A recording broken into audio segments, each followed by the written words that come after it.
ما احتفظ بالكره فريق غرناطه، طبعا يحتفظ بها بهذا الشكل حتى يتنفس شويه وحتى يمتص حراره اللاعبين تاع الريال وحتى يسترجع لياقته، لانه رتم الريال مختلف عن رتم غرناطه، صعب عليه انه يصمد لمده 90 دقيقه، لذلك في بعض الاحيان يحاول يستحوذ على الكره حتى يخلي اللاعبين مرتاحين. وتعرفوا بانه في الكره الفريق اللي يدافع هو اللي يتعب. الكره جاريث بيل، خطيره جاريث بيل، جول فعل الويلزي وافتتح مجال التسجيل في الدقيقة 25 والتحق ببنزيما في عدد الأهداف 13 هدفا لجاريث بيل خلف دفاع فريق غرناطة مفتتحا مجال التسجيل عند الدقيقة 25. فعل جاريث بيل. الريال صار متفوق في سانتياغو على غرناطة بهدف مقابل 0. خلوني نقول بصعوبة لحد الآن، لأن غرناطة أتيحت له فرصتين للتهديف. النزال كبير وصراع كبير، اختفى الكرة راوغ الحارس دخل بها جاريث بيل بيسراه يسجل الهدف الأول للريال بعد هذه الكرة بالخطأ من ديغو ماينز. ريال مدريد هدف غرناطة 0 عند الدقيقة 25. يا ماينز ماذا فعلت أمام العملاق؟ ماذا فعلت أمام الوحش جاريث بيل؟ عندما تخطئ بهذا الشكل تدفع الثمن والثمن غالي. قوة بدنية كبيرة جدا عند جاريث بيل، لو استعملها كما ينبغي، لو كان جاريث بيل اللي يلعب في الريال كان هو جاريث بيل اللي كان قبل الريال، اللي كان في توتنهام، لكانت الامور مغايره تماما. ولكن الريال ليس توتنهام يا جاريث بيل. الصامد لحد الان خامس رودريغيز ينفذ هذه الركنيه في القائم الاول، التغطيه الدفاعيه من هناك عن طريق ديغو ماينز. نادي غرناطة المهدد بالنزول، راموس ماهوش بتسلل، يلحق على هذه الكرة في حاجة لمساندة راموس. نزعة هجومية كبيرة عند راموس، خفة وبراعة كبيرة جدا، واحد من أفضل المدافعين في العالم في مكانه توني كروس. بنزيما، رونالدو، رومي خميس، رونالدو، جول لكريستيانو رونالدو، الثاني للريال، 32 لكريستيانو رونالدو. ضغط رهيب على عناصر نادي غرناطة عندما يغضب الريال وعندما يضغط الريال وعندما يسيطر الريال لا يمكن سوى ان يسجل. الاول عن طريق جاريث بيل والثاني عن طريق كريستيانو رونالدو.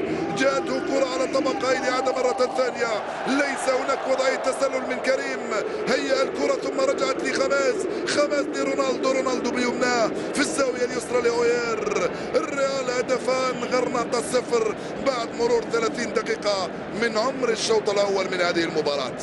يا ويل من يغضب عليه فريق ريال مدريد، يا ويل من يلتقي مع ريال مدريد بعد تعثره بعد الخسارة. كرة ممتازة من خامس رودريغيز بذكاء كبير جدا حطها لكريستيانو الذي يسجل هدفه رقم 209. مباراة تلعب في منتصف ملعب في منطقة فريق غرناطة. يوسف العربي كاد يتفوق من امام توني كروس، يتفوق يوسف العربي ولكن بسرعه توني كروس يسترجعها، راحت لخماس رودريغيز يلعبها لكريستيانو رونالدو، رونالدو مع مارسيلو، رونالدو لمارسيلو، رونالدو جول. الثالث للريال، الثاني لرونالدو، والثالث والثلاثين لرونالدو، 210 لكريستيانو رونالدو. عدد الاهداف في الليغا منذ مجيئه من مانشستر يونايتد 3-0. صارت النتيجه الضريبه غاليه، دفع ثمنا غاليا فريق غرناطة امام فريق ريال مدريد. قبل 10 دقائق من نهايه المباراه رونالدو لمارسيلو، مارسيلو تضرب في الحارس اوير، ترجع لرونالدو خلاها له بنزيما، الثالث للريال. 3-0 لريال مدريد امام غرناطة. الهدف الثالث والثلاثين لكريستيانو، الهدف 210 لرونالدو في بطولة لا ليغا مع ريال مدريد. قوة كبيرة عند كريستيانو رونالدو عندما يأتي من بعيد ويندفع هكذا بهذا الشكل يسجل الثالث لريال مدريد. صارت النتيجة 3 أهداف مقابل 0 للريال أمام غرناطة. إيكير كاسياس الذي يلعب اليوم مباراته رقم 742 مع فريق ريال مدريد في 16 موسما، عمره 33 سنة. طبعا ريال مدريد يبحث عن خليفة لكاسياس، أغلب الظن أنه يكون تيبو كورتوا. رونالدو مرة ثانية، رونالدو جول، تسديدة صاروخية من كريستيانو رونالدو كادت تكسر أصابع أوير يسجل الرابع والثالث له في هذه المباراة. 34 هدف لرونالدو، 211 هدف في المجموع. كريستيانو رونالدو وكأنه غضب، كريستيانو رونالدو وكأنه يريد أن يقول للجميع بأن الريال لم يضيع اللقب، الريال لم يتأثر بالخسارة أمام البارسا، التنافس على اللقب ما زال. تسديدة قوية جدا من كريستيانو كادت تكسر أصابع الحارس أوير الذي لم يتمكن من صدها لأنه صاروخ، والصاروخ لا يصد ولا يرد. واو، قوية جدا هذه التسديدة. صارت النتيجة 4-0 قبل 7 دقائق من نهاية الشوط الأول. ريال مدريد أمام غرناطة في منتصف نهار.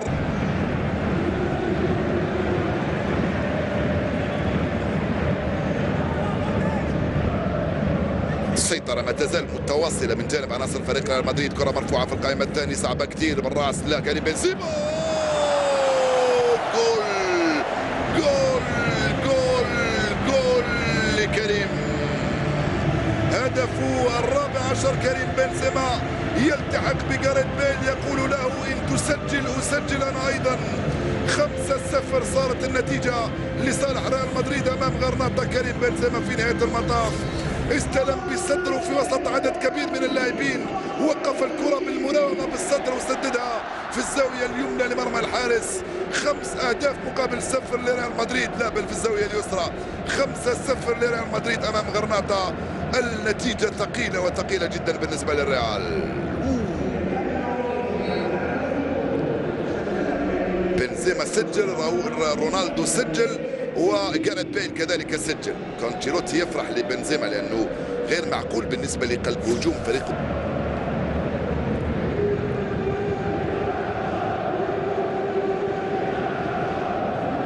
مارسيلو، مباراة في اتجاه واحد. مارسيلو يرفع كرة من هناك لجاريث بيل. كريستيانو،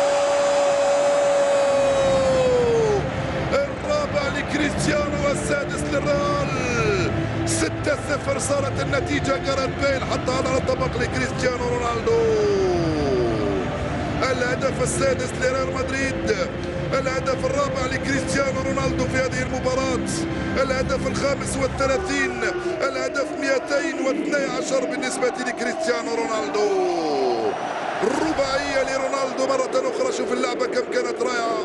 جاريث بيل في تقدير الحكم لم يكن في وضع التسلل، حتى على طبق لكريستيانو في القائمة الثانية بالراس.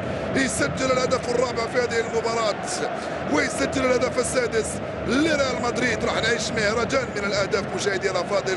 صارت النتيجة 6-0. هذا الرباعية الخامسة بالنسبة لكريستيانو رونالدو في مشواره الكروي. طبعا 25 ثلاثية و4 رباعيات، صارت عنده 29 هاتريك. لو يسجل خماسية اليوم راح تكون أول خماسية بالنسبة لكريستيانو رونالدو في حياته.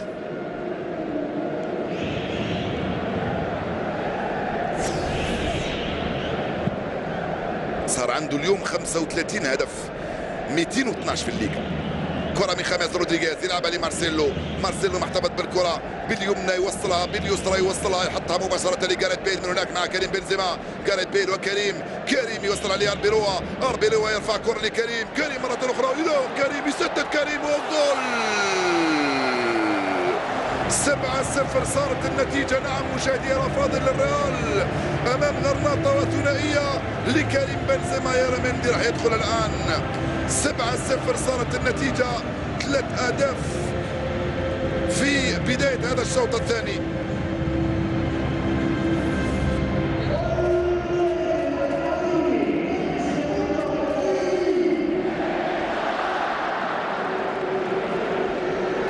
يارامندي يدخل في هذه اللحظات في مكان توني كروس. اللعبة كم كانت رائعة هنا. كريم بنزيما استلم، سدد الكرة، ضربت في الدفاع وباغتة الحارس. يدخل عسير يارامندي.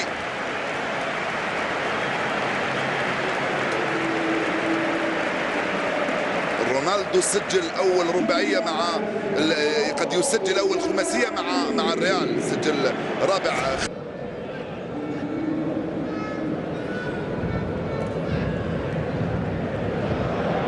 صعب الكرة هذه وتوغل خطير جدا. أوه جول.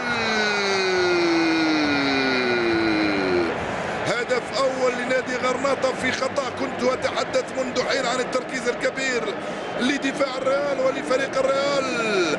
خطأ في المتابعة والمراقبة. يتوغل مهاجم فريق نادي غرناطة روبير إيبانيز ويفتح مجال التسجيل ويسجل 3 أهداف هذا العام مع فريق غرناطة. هدف الشرف يسمى في لعبة كرة القدم أنك تسجل هدف بهذا الشكل. توغل في العمق إيبانيز أمام الثنائي رافائيل أربيولو وكذلك سيرجيو راموس، وباغت الحارس إيكير كاسياس مسجلا الهدف الأول لصالح غرناطة. إيبانيز يباغت كاسياس، عمره 21 سنة. إيبانيز أعتقد بأنه هذا أغلى أهدافه لأنه سجل أمام فريق ريال مدريد وعلى إيكير كاسياس. طبعا يبقى توصل لأسير ياراميندي، يرجع في الخلف مباشرة مع رفيقه رافائيل فاران. ياراميندي مرة أخرى،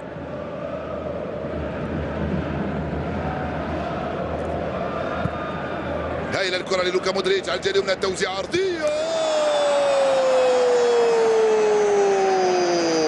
لم يكن ينقص نادي غرناطة سوى نيران صديقة تسمح للريال بتسجيل هدف ثامن عن طريق المدافع ديغو ماينز القادم من ايدينيز. يسجل الثامن للريال ضد مرماه يا ماينز، ضد مرماك يا ماينز. 8-1 صارت النتيجة بعد التوغل من هناك عن طريق لوكا مودريتش. ماينز الريال لم يكن بحاجة إلى مساندتك ومساعدتك. التغطية من من ماينز يسمح للريال بإضافة هدف ثامن. آي ريال مدريد بكل هذه الأرمادة الهجومية اللي عنده في وقت كنت أتحدث عن الكلام الذي بدأ يثار. لوكا مودريتش في تنفيذ المخالفة لصالح الريال. هل يتوقف العداد عند 8؟ 4 أهداف في الشوط الأول و4 في الشوط الثاني. رباعية من كريستيانو رونالدو. لوكا مودريتش، هل يسمح رونالدو في تسجيل أول خماسية له مع الريال؟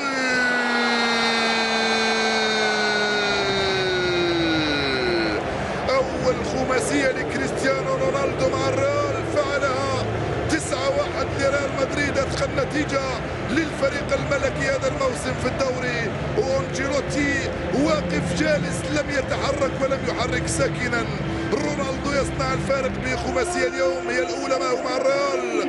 رونالدو يصنع الفارق ويعمق الفارق في رياضة ترتيب هدافي لا ليغا لهذا الموسم. باليمنى يسجل، باليسرى يسجل، بالراس يسجل.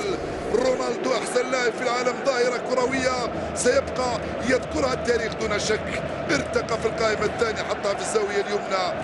5 أهداف سجلها كريستيانو اليوم، 8-9 لفريق ريال مدريد. نعم 8 للريال وهدف من نيران صديقة من ديغو ماينز.